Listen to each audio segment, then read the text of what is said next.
Follow the Water, presented by Science at NASA. As Arthur C. Clarke once remarked, how inappropriate to call this planet Earth when it is quite clearly ocean. Indeed, Earth is a water world. The dry land most of us call home covers less than a third of the planet's surface. More than 70% of Earth is underwater. As the lifeblood of our planet, water moves with a circulation as complex as that of the human body. Evaporation, condensation, and precipitation transport warmth and moisture from ocean to ice pack, from river to rain cloud, from tributary to tundra, sustaining life and setting the stage for weather and climate. The water cycle, so familiar to all school-age young scientists, is one of the most dynamic and important elements in our studies of Earth, says John Grunsfeld, Associate Administrator for NASA's Science Mission Directorate in Washington, D.C. We're about to launch a new satellite that gives us critical information about how the water cycle works. It's called the Global Precipitation Measurement Core Observatory, or GPM for short. Built by NASA and JAXA, the Japan Aerospace Exploration Agency, the satellite is scheduled to launch on February 27th from the Tanegashima Space Center in Japan. GPM will fly 253 miles above Earth in an orbit inclined 65 degrees to the equator. This orbit allows the satellite to monitor precipitation all the way from the Arctic to the Antarctic circles.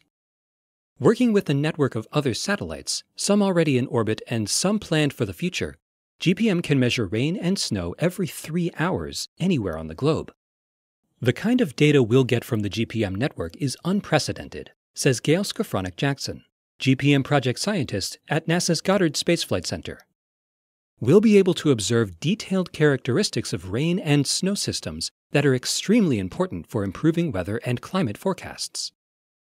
Normal operations will begin about 60 days after launch.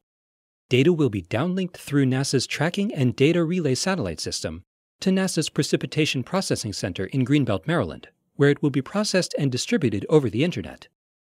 GPM carries 2 instruments to measure rain and snowfall: the dual-frequency precipitation radar and the GPM microwave imager. Compared to instruments flown on previous Earth science satellites, GPM's precipitation radar and microwave imager can see deeper into clouds and detect smaller particles of rain, ice, and snow. The radar will be able to form 3D profiles of precipitation, revealing the inner workings of cloudy storm systems.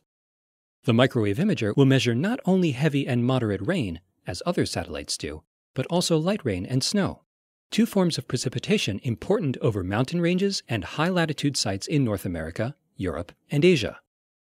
What we learn from the GPM network, concludes Grunsfeld, will help us cope with future extreme weather events and manage freshwater resources in a changing world. Make that water world. For more news about NASA's missions to take the vital signs of our planet, please visit science.nasa.gov.